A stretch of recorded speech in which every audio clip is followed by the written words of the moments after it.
Prior to Oklahoma statehood in 1907, African-American boosters like E.P. McCabe touted Oklahoma Territory, the western portion of what had been Indian Territory and what is now Oklahoma, as a virtual promised land for African Americans.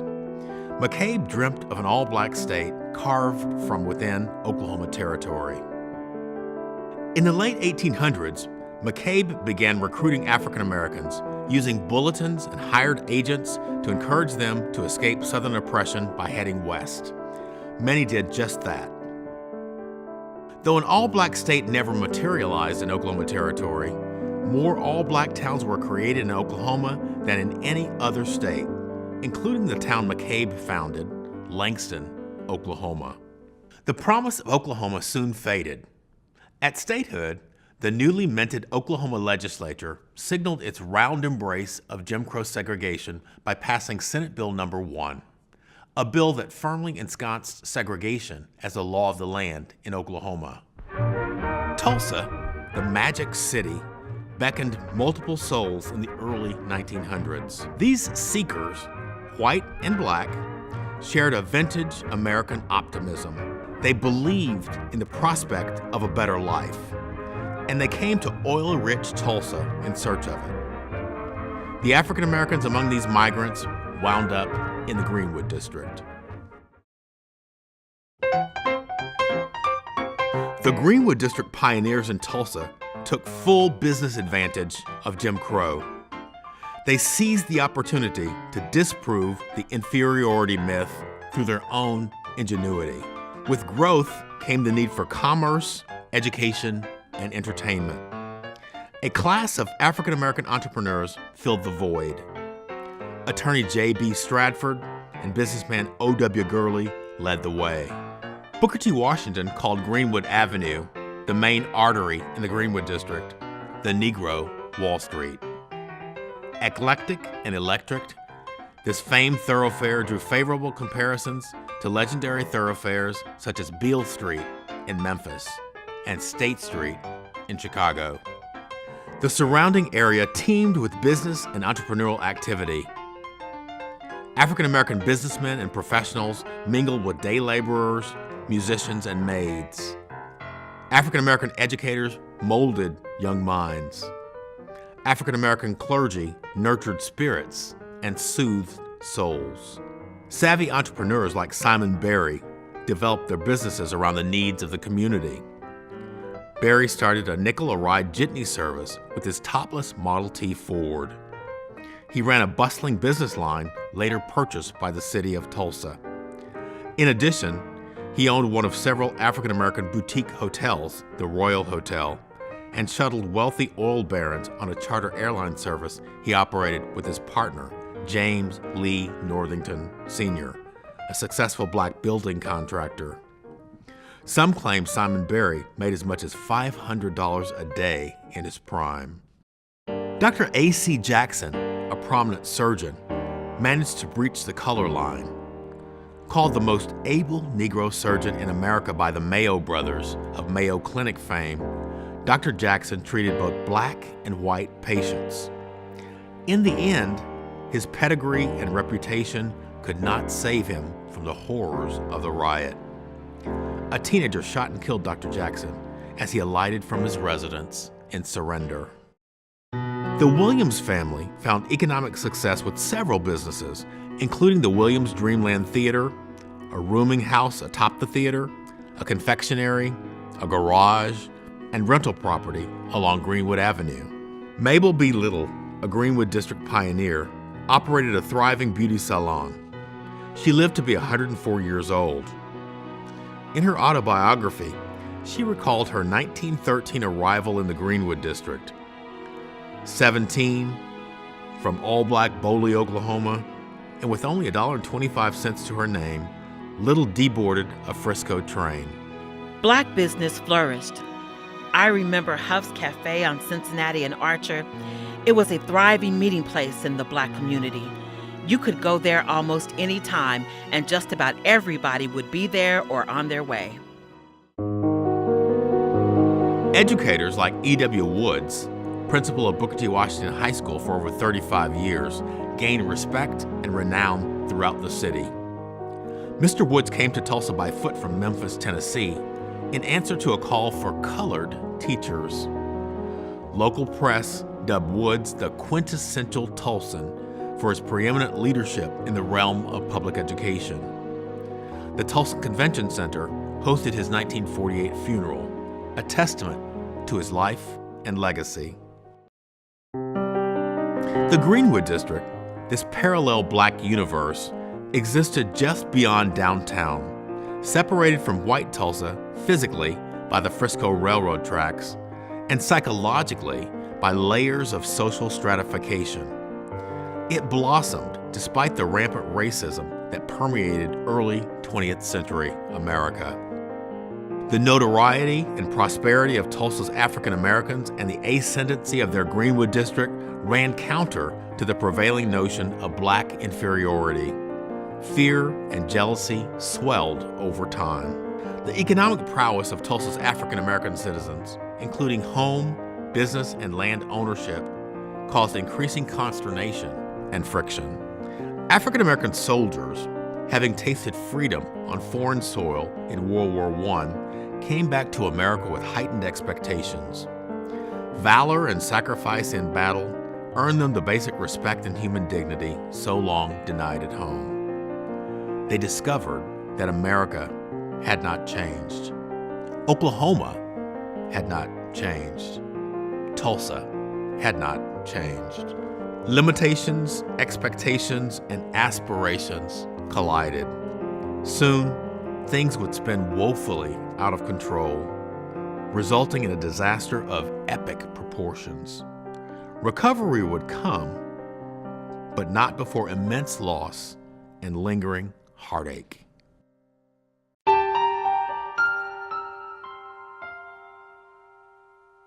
A seemingly random encounter between two teenagers in downtown Tulsa lit the fuse that set the Greenwood District alight.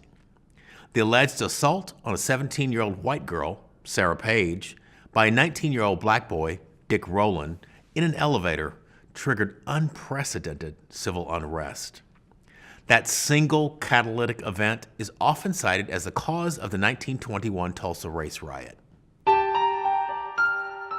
Truth be told, long-standing, underlying socioeconomic factors led to the brutal attack on Tulsa's African American community. Fueled by angst over African American prosperity, land lust, and a racially hostile climate in general, segments of Tulsa's white community lashed out. A local newspaper stoked the embers of Tulsa's emerging firestorm. The Tulsa Tribune framed the elevator incident in black and white. Nab Negro for attacking girl in an elevator.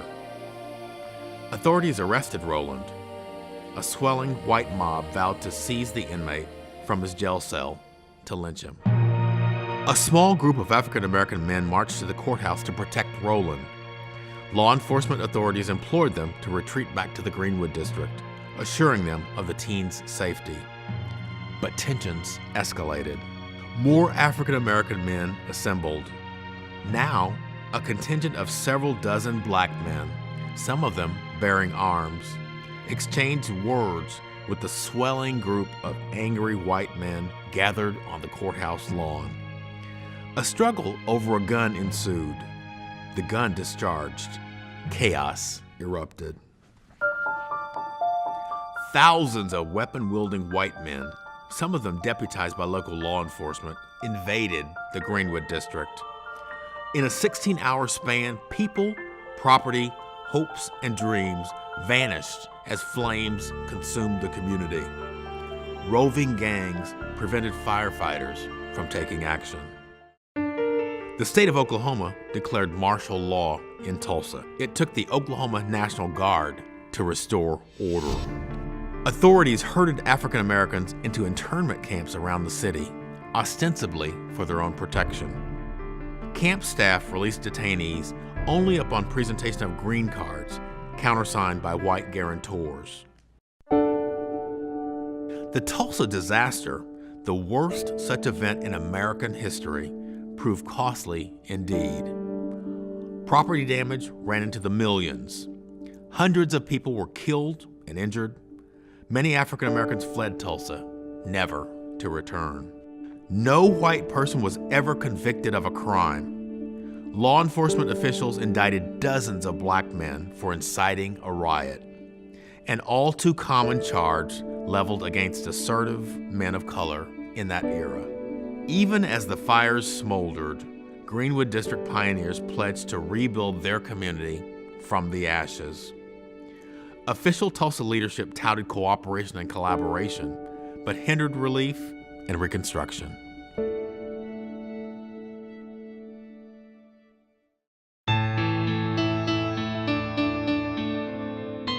Following the decimation of the Greenwood District, the Tulsa City Commission blamed African American citizens for their own plight.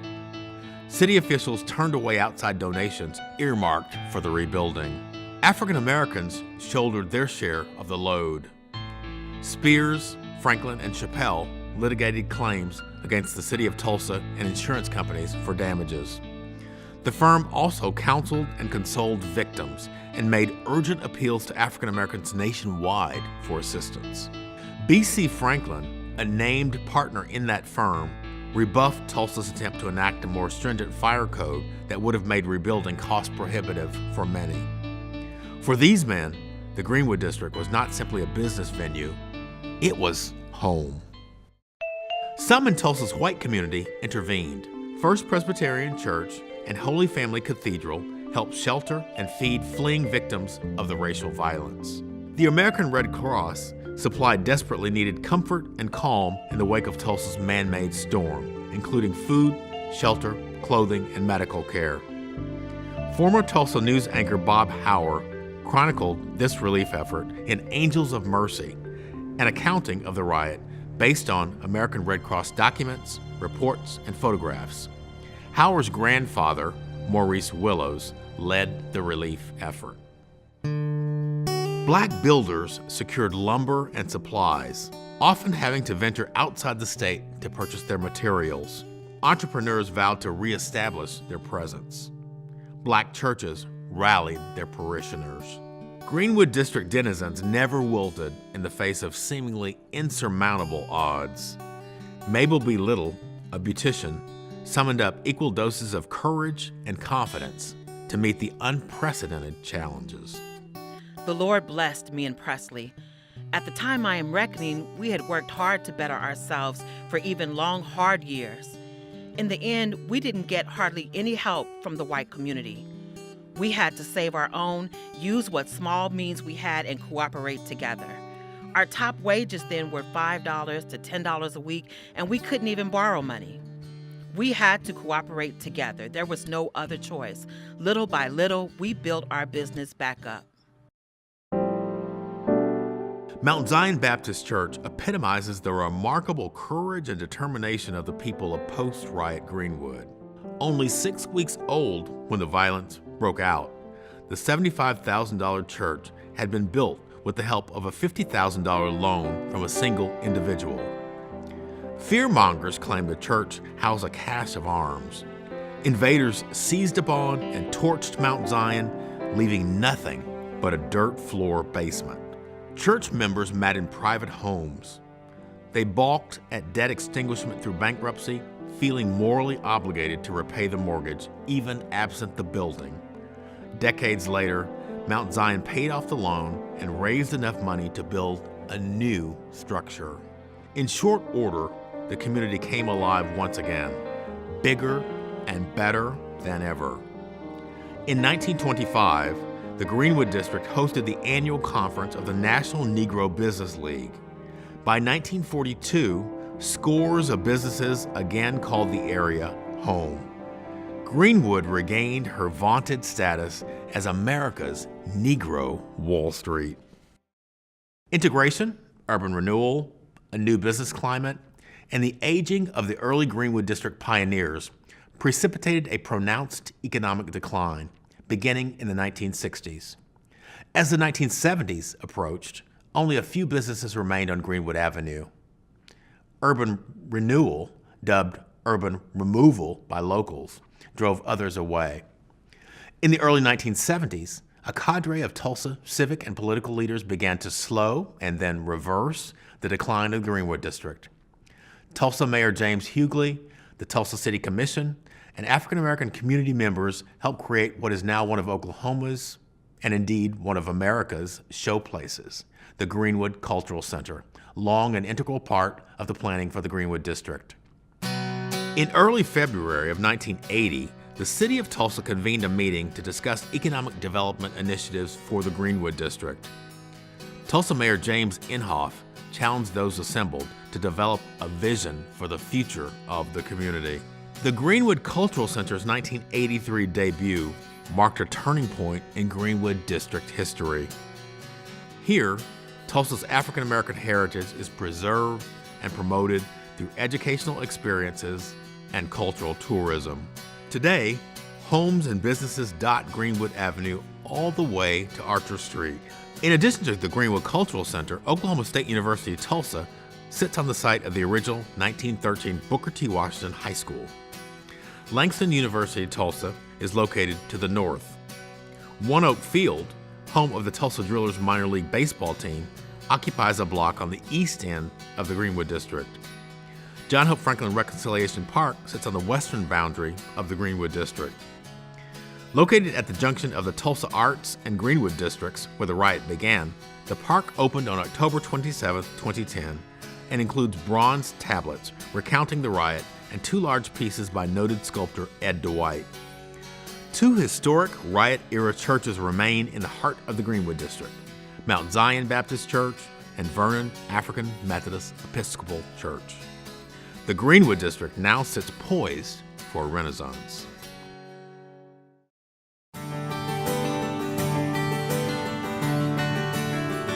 The Greenwood District has not, and likely will not, reclaim the mantle of Black entrepreneurial Mecca. However, it is experiencing a renaissance. The 21st century Greenwood District is a critical component of a larger arts, entertainment, education, and cultural complex that includes the adjacent Tulsa Arts District. From the New York Times to the San Francisco Examiner, major American dailies have covered Tulsa's monumental historic tragedy and its efforts to come to grips with its past. Perhaps the single greatest contributor to this expanded exposure was the 11-member Oklahoma Commission to study the Tulsa race riot of 1921. This garnered worldwide media attention. The Commission's final report, issued in February of 2001, chronicled the facts surrounding the riot and made reparations recommendations. In response, the Oklahoma legislature created several mechanisms through which to address the Commission's work. One such legislative action helped launch the John Hope Franklin Reconciliation Park, funded in partnership with the state of Oklahoma, City of Tulsa, and private contributions. In the spring of 2012, the Oklahoma legislature considered but rejected a bill mandating teaching about the riot in state high schools. Current educational standards, however, encourage incorporation of riot-related material into curricula. The Centennial Commission continues to push for a more inclusive curriculum. The Tulsa tragedy, for all its importance and implications nationwide, is only part of the remarkable story of the Greenwood District. Despite numerous obstacles, the Greenwood District yet lives.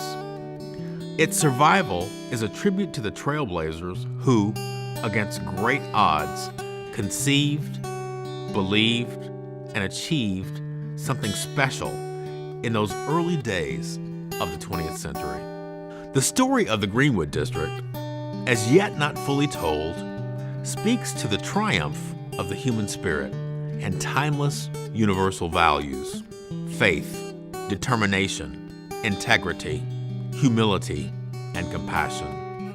The 1921 Tulsa Race Massacre Centennial Commission, as part of the Greenwood District Renaissance, will leverage the rich history surrounding the 1921 Tulsa race riot by facilitating actions, activities, and events that commemorate and educate all citizens.